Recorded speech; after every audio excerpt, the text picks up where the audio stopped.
morning မှာလုံးဒီနေ့ကတော့ the last day of the week ပေါ့နော်ဒီနေ့နောက်ဆုံးရက်ခီးစဉ်လေးပါကျွန်တော်အတွက်ကတော့ day 6ပါတော့မွေးရမြေကနေပြီးတော့မှကျွန်တော်ဟိုပုံးကိုပြန်လည်ပြီးတော့မှထွက်ခေါ်ပါမယ်ခင်ဗျာ bye bye daddy and mommy ပေါ့နော်เอาล้ำดมเอามือล้ำแซง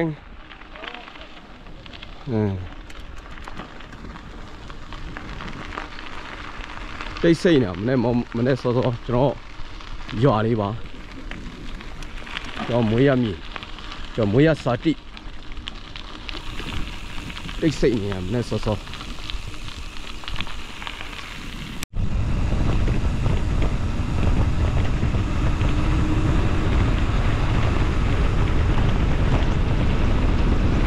ကျွန်တော်ရွာနေပြီးတော့မှပြန်လဲထွက်ခေါ်လာပါပြီတစ်တော်ခြံကြားလေးမှာကြပြဆန်ဆန်လေးထွက်လာခေါ်လာပါပြီဖြစ်ပါတယ်ခင်ဗျာနေ့ကျွန်တော်တို့ဆင်းလာခဲ့တဲ့လမ်းတိုင်းလေးပါပဲတိတ်ဆိတ်ငြိမ်သက်စွာနဲ့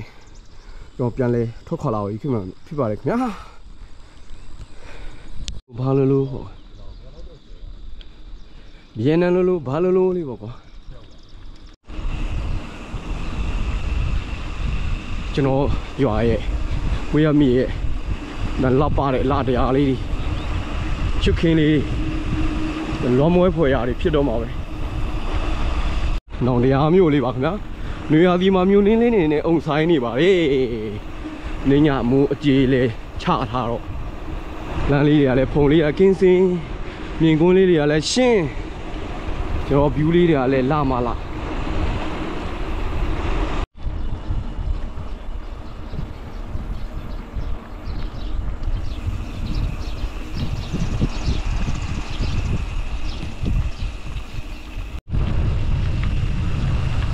ညိုပြီးတော့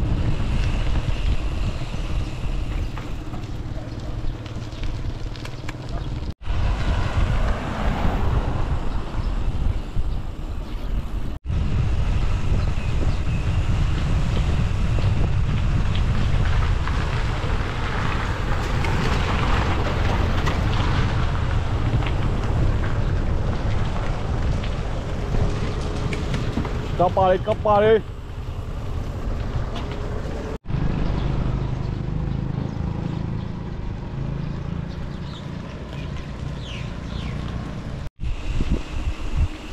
လာရလမ်းတိုင်းလေးပါပဲဒီနောက်ဆုံးနေ့ခီးစင်မှာတော့ရောင်တရားကနေဟိုပုံတိရောက်နေမယ်လို့အားခဲထားကြပါလေရုပ်ချောတာကကျွန်တော်ရဲ့မူရရပါအားနဲ့ချက်ဆိုပေမဲ့လေနှစ်သက်စွာခံယူပြစီ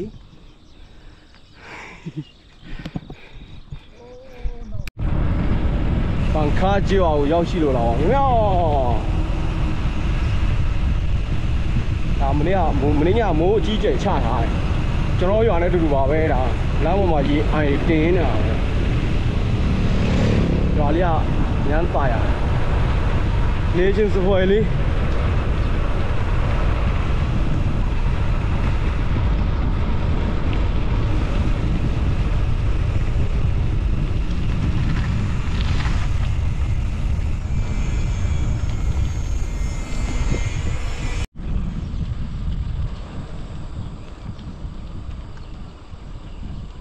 ကဲတော့တဘွားပတ်ဝန်းကျင်ကိုချစ်မြတ်နိုးတယ်ဆိုရင်ထောက်ပသီးတွေမြများဝယ်စားပါမစားလဲဝယ်ပါအဲ့ဒါဆိုရင်တော့ကျွန်တော်တို့တောင်သူတွေကထောက်ပသီးဆေးကောင်းရအောင်ဆိုပြီးတော့အတကုံစိုက်မှာဗျဒါတစ်တော်ချန်နေအဲ့လိုမျိုးတောင်လေးကရုံးမဖြစ်ခင်လေးပါဘောနော်ထောက်ပသီးတွေမြများဝယ်ပါအဲ့ဒါဆိုရင်တော့ထောက်ပပင်တွေကနစ်ချေပင်ဖြစ်တယ်အပင်လည်းတအားကြီးရဲ့ဗျအဲ့ကြောင့်ထောက်ပသီးတွေမဝယ်လဲစားမစားလဲဝယ်ပါစားမဝဲလဲစားပါအများအားပေးပါအန်ခွဲလေးသွားမယ်လွယ်ပေါင်းရွာလေးကိုခေါ်သွားပါမယ်အင်မတန်နာမည်ကြော်ထင်ရှားကြော်ကြားလာတဲ့ကျွန်တော်တို့ရဲ့လွယ်ပေါင်းဒေသကိုအလေခေါ်ပါမယ်ခင်ဗျာကော်ဖီရယ်ထောက်ပတ်ရယ်ဒငင်းသီးရယ်ရောသမမွေပြီးတော့စိုက်ထားကြတယ်ဗျာအုံဆိုင်မောင်မဲပြီးတော့စိမ့်ဆူနေရတယ်ဗျာမိအကဲကြီးချက်စုသင်္ဘောသည်အော်မဟုတ်ပါသင်္ဘောသည်ဖြစ်သွားတယ်ထောက်ပတ်သည် တောင်ပေါ်ကနေတွယ်ပြီးတော့ဒီကန်ထဲမှာတူလောင်ထားရွာပြီးပြန်လဲဖြန့်ဖြူးတဲ့ကိစ္စတွေဆောင်ရွက်နေတာပေါ့နော်ဘောင်းတီဝီဒုံတော့ရှိလို့လာပါပြီ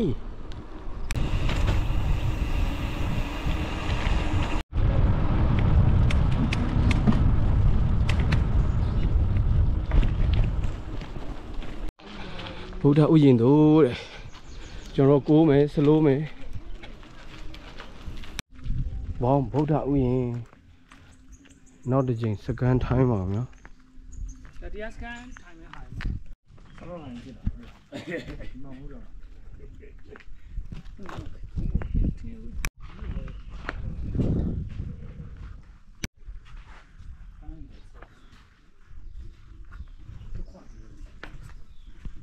တော့ဘယ်ဘောင်းဗုဒ္ဓဥယျာဉ်စုံစီပိခါတော့ဆရာတော်လို့ဖုံးပေးရမယ်ခုထားခုလိုက်ဟုတ်ပြီအများကြီးဖောရမယ်အများကြီးဖောရမယ်မလို့အများကြီးဖောရမယ်အိုင်စားဘေးတော့မရဘူးတိုင်မှတ်နေရဗျာဟုတ်လားထောက်ပြီးတော့ဟိုအောက်မှာစားတယ်တို့လို့ထောက်ပြီးပါလေဘောင်းကနေပြန်လဲထွက်ခွာလာပါပြီဗုဒ္ဓဥယျာဉ်ကနေပြီးတော့မှကျွန်တော်မိန်လန်းတိုင်းကတရားလေးလန်းတိုင်းကျွန်တော်တို့အင်းလေးပဲကိုဦးတီးပြီးတော့သွားနေပါပြီခင်ဗျာ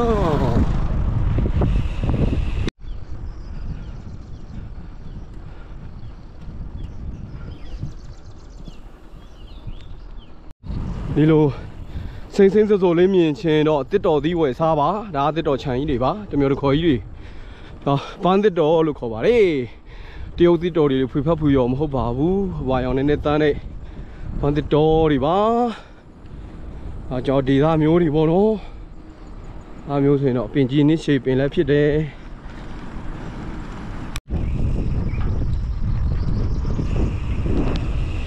ဟုတ်သေးရပြီဆင်းတဲ့လဲကျတော့ပြုံးနေရောဆင်းတဲ့လဲကျတော့ပြုံးနေရောပဲ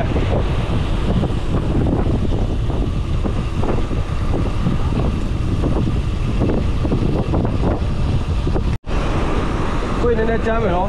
ချိန်ချောက်ချိန်ချောက်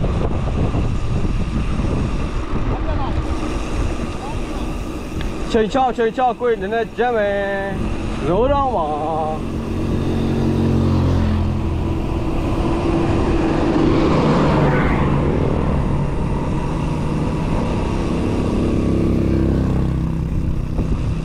တုံးကိုကြော်သွားလိုက်လို့ကတော့ရန်လောက်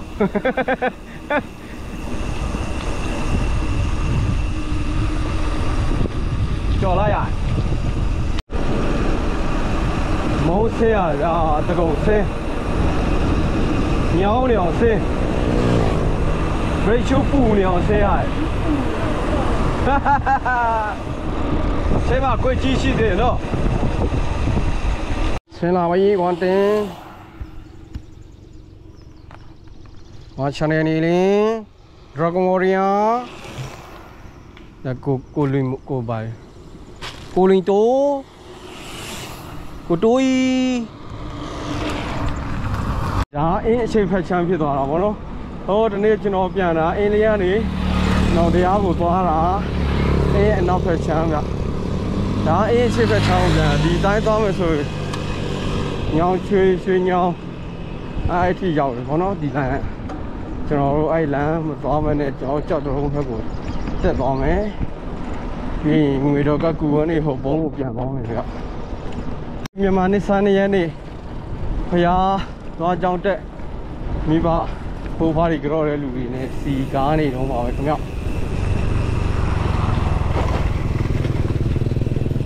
ကောင်းပေါ်မှာစပိန်စီးဖို့အစီအစဉ်ရှိတဲ့ညီကိုများပေါ့နော်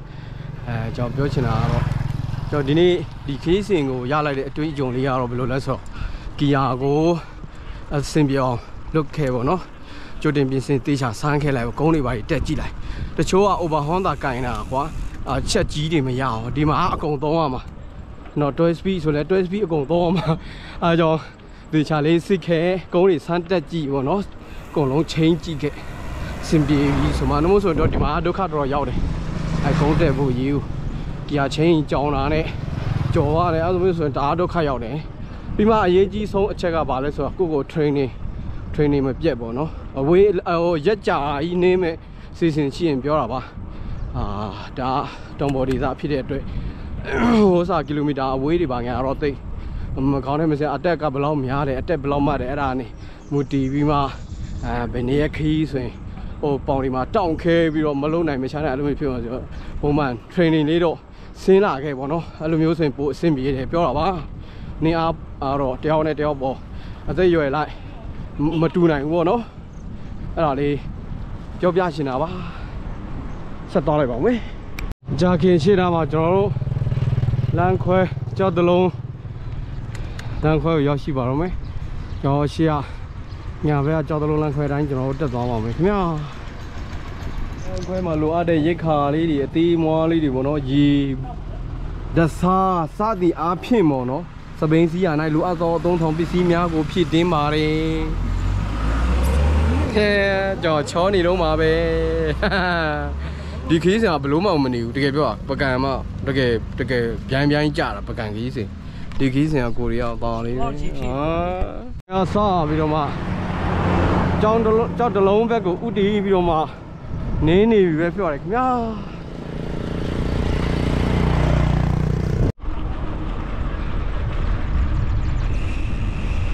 စီနေတယ်ဟိုးဘော်ဘီဒရာဘောကဒီလေးတွေဖြတ်သွားတဲ့အချိန်မှာမပွန်တင်တော့တောင်းကြည့်တယ်ဗျမပွန်တင်ရောစစ်တယ်ဗျနော်နိုင်ငံခြားသားတွေပါလားအဲ့လိုမျိုးတော့မေးတယ်ဒီနေ့ကတော့အဲ့ဒါလေးပါပဲဟိုဒီမှာကျွန်တော်တို့ဘက်မှာဒီဖုန်းကြောင်းတက်ကြောတာဘိုးဘွားတွေကြောတာဆိုရင်3ရက်4ရက်နဲ့ပြီးရဒီမှာတော်တော်နဲ့မပြီးသေးဘူးရိုးရဝတ်စုံတွေနဲ့ပလိုင်းလွယ်ပလိုင်းနဲ့လူဖွယ်ဝတ္ထုပစ္စည်းလေးနဲ့အဲ့ဒါတွေနဲ့အုပ်လိုက်သွားလာလှုပ်ရှားနေတုန်းရှိသေးရပါတော့နှစ်ဆန်း2ရက်နေ့အထိ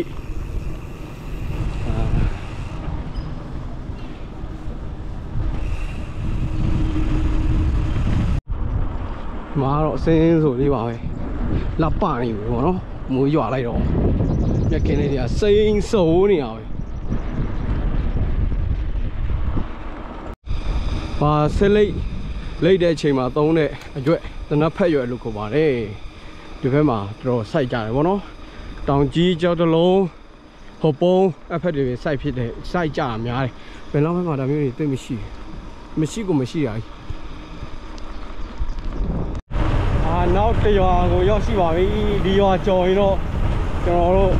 ကြောက်တလုံးတောင်တိုင်းကြီးကိုတက်ရတော့မှာဗောနော်သူတို့ဒီအတက်ကိုကျွန်တော်နည်းနည်း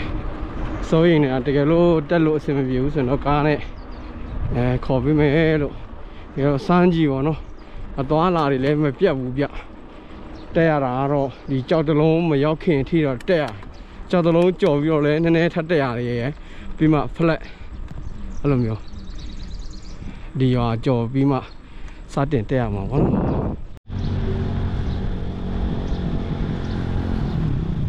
အားရမယ်ပျော်လိုက်တော့ပ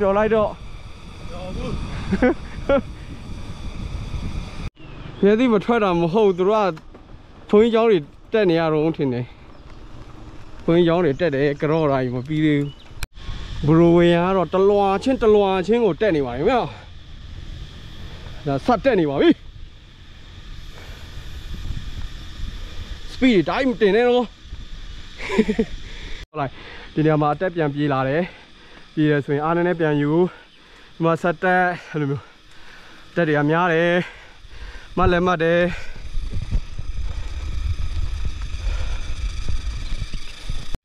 ချင်းစီနည်းနည်းထည့်လိုက်ပါဦးမယ်ဗျာချင်းတန်လေးတွေကမနေ့ရေပက်ထားတဲ့ချိန်ကြောင့်ချက်ကိုမိနေပါပြီရှေ့ဘရိုနေလေးဖုန်နေတာပါဗျာကြောက်သလုံးတောင်တက်ပါခင်ဗျာကြောက်ကဘာတွေပြိုနေသတိပေးထားတဲ့မတ်တန်လေးတွေစိုက်ထူထားတယ်ဒီပြိုနိုင်ချေရှိတယ်ဆိုတော့တင်ကြီးတောင်းလေးတွေကိုနော်တော့ဆင်းလာပါတယ်ဒီတကုံးပြီးရင်နောက်တကုံးပြီးရင်နောက်တကုံးဒီလိုပဲတောင်ပေါ်သားစပိန်များဟာလောဘန်လောင်းဒီပါနောက်တကုံးဒီကောင်းတော့နဲ့ကျန်းတယ်နောက်တကုံးဒီနေ့ပူကျန်းတယ်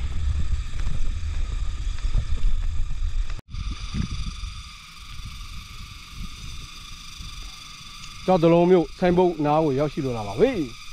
fighting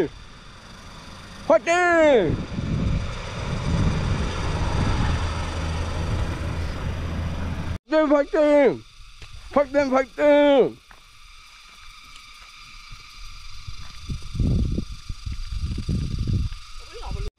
ကျော်တလုံးမျိုးမရောက်ခင်အတက်ကတော့ဒီနာအကုန်ပါပဲခင်ဗျာမြို့တက်မြို့ကျော်ကြီးမှထပ်တက်ရပါမယ်ရှင်းနောက်စေးရောက်လာပါပြီ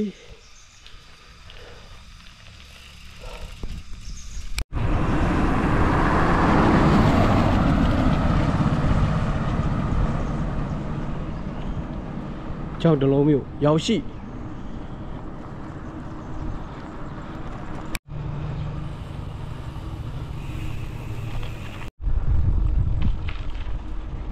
မြို့တွင်အတက်နည်းနည်းလေးအောက်ဆိုင်ချလိုက်တို့ရဘယ်နာရောက်နေအောင်ဟိုးပါကြီးဟာတနာရီနဲ့မိနစ်10မှာကျွန်တော်ကြောက်တလုံးမြို့ကနေပြန်လဲထွက်ခွာလာပါပြီနေ့လေစာပါတီးဆွဲပြီးတော့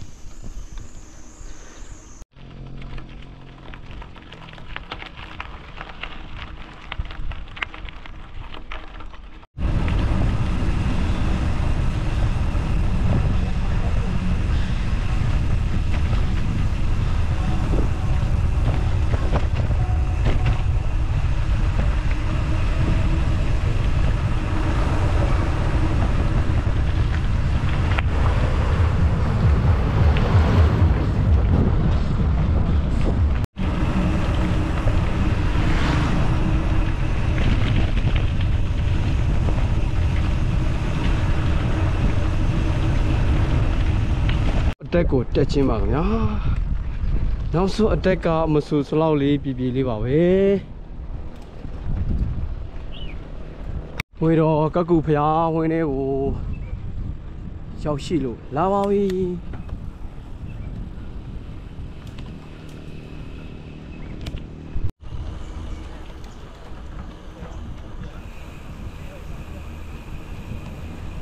ရေခဲမို့လေးအားပေးသွားမယ်တတိချင်းလာခဲ့ဆိုတော့လာတယ်ဗျာဇုံစားရောက်ရှိလို့လာပါမယ်ပြီးသွားပြီလားချမ်းကြီးဖျားဖူးလို့သွားပြီလားဖျားဖူးပြီးသွားပြီလား我羡慕你我羡ဖျားဖူးလို့အဆင်ပြေလားပြီးသွားပြီလားဒီဘာခင်ဗျာတူတူမခင်ဗျာကြီးကကူမွေတော်ဖျားကျွန်တော်ဘလော့ထဲမှာတင်အချိန်တော်တော်များနေပြီဖြစ်တဲ့အတွက်ကျွန်တော်ရောက်တဲ့ဆိုတဲ့အကြောင်းလေးပါပဲရိုက်ပါလို့မင်းညာကြီးမရိုက်ဖြစ်တော့ပါဘူးအာတက်လာပါပြီကျွန်တော်ဒီခရီးစဉ်မှာစီးတဲ့ညီကိုများတွေကတော့သုံးတဲ့ပုံစံ American System မှာခင်ဗျကိုကြိုက်တာကိုစားကိုကြိုက်တယ်လို့ကိုစားကိုသုံးကိုစားတယ်လို့ကိုရှင်းမော်အဲ့လိုပုံစံမျိုးခရီးရအရက်ရှိတဲ့အတွက်အဲ့လိုမျိုးပုံစံများလောက်ထားပါတယ်ဘုံမျိုးစုပြီးမှသွားတာမျိုးမဟုတ်ဘူးပေါ့နော်အဲ့ဒါမျိုးကောင်းပါတယ်ကိုစားနိုင်တဲ့လူကလည်းကိုကြိုက်တယ်လို့ကိုစားကိုကြတော့ကိုရှင်းအဲ့လိုပုံစံမျိုးပဲ American System လို့လည်းခေါ်ကြပါတယ်အဲ့မျိုးတော့ကောင်းပါတယ်ကိုနစ်နာတာတွေသူနစ်နာတာတွေမရှိတော့ဘူးပေါ့နော်ဟိုတယ်မှာဆိုရင်လည်းနှစ်ယောက်တစ်ခန်းဆိုရင်လည်းတယောက်တစ်ဝက်အဲ့လိုပုံစံမျိုးပဲသုံးဖြစ်တာတွေ့ရပါတယ်ခင်ဗျာကြိုက်ပါတယ်အဲ့ system မျိုးဟောင်းနေသူနစ်နာတာကိုနစ်နာတာတွေမရှိတော့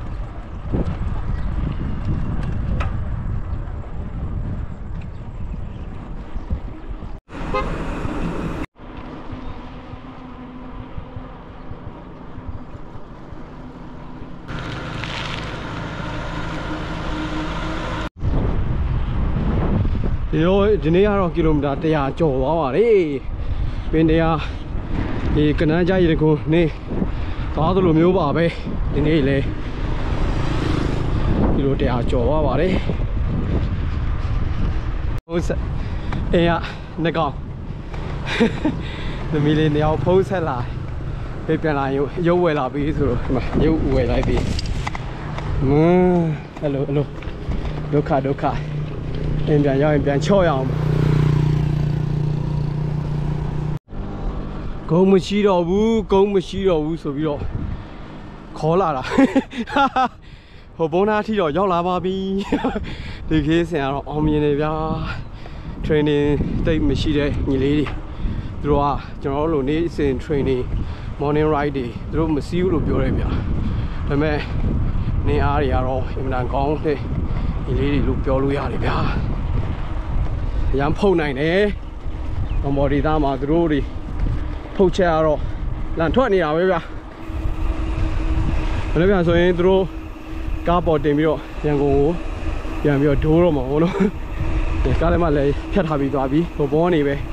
ကားပေါ်တင်ပြီးတော့ရမနေ့ပြန်ကြရင်ဒီဘက်ခါကျရင်အလုံးလို့ပြန်လို့ပေါ့အဲ့လိုပုံစံလေးနဲ့ပဲနင်းဖြစ်တာပါဗျာ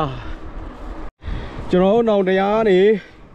နေလာလိုက်တာနောင်ရဆိုင်ကြည့်အောင်မရောက်ခင်မှာပဲကီလို100လေးတိကွက်တိပြည့်နေပါပြီဗောနော်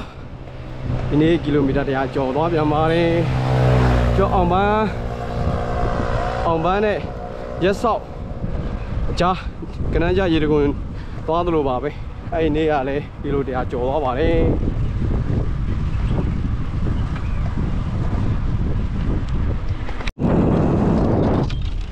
ညနေ4 နာရီနဲ့မိနစ်50မှာကျွန်တော်တို့နန်းခုံးမြို့ကို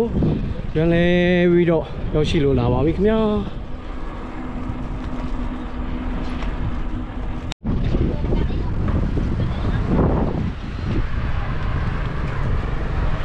ညနေ9 နာရီ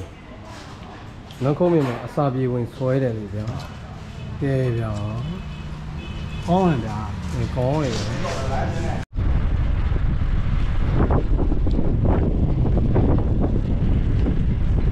ကြာခင်အိမ်ပြန်ရောက်ပါတော့မယ်မီလီတွေရဲ့မျက်နှာကိုမြင်ရတော့မယ်သံယောစင်တွေအတုံးလိုက်အတိတ်လိုက်လည်းဖြစ်လာပါပြီတဖြည်းဖြည်းနဲ့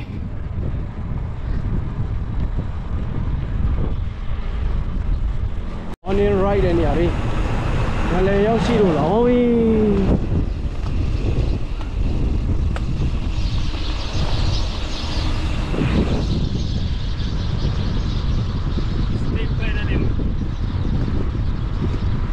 ဒါကျွန်တော် morning ride တဲ့နေရာလေး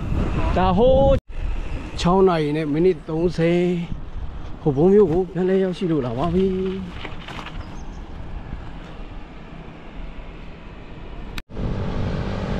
ဒီခေတ်စဉ်မှာကျွန်တော်ကျွတ်တလုံးလက်ဆောင်ပေးခဲ့တဲ့စာရီလောပန်းကျွတ်တင်ပါတယ်တော့အားပေးခဲ့တဲ့ညီကောင်မတော်အများအားလုံးကိုလည်းကျွတ်တင်ပါတယ်ခင်ဗျာနောက်ဘယ်လိုခေတ်စဉ်တွေသွားမလဲဘယ်လိုခေတ်စဉ်တွေကိုဆက်သွားမလဲဆိုတာစောင့်မျှော်ကြည့်ချူအားပေးကြပါအောင်လို့ပြောကြရနေပဲဒီမှာနေအဆုံးသတ်လိုက်ပါမယ်ခင်ဗျာဒီအနေငယ်တဲ့ကီလိုမီတာရတော့125ကီလိုမီတာဖြစ်ပါတယ်ခင်ဗျာကျောင်းရန်ကုန်သားတွေနဲ့အတူမြို့ထဲကိုဝင်လာရင်းနဲ့ဆုံးသတ်လိုက်ပါမယ်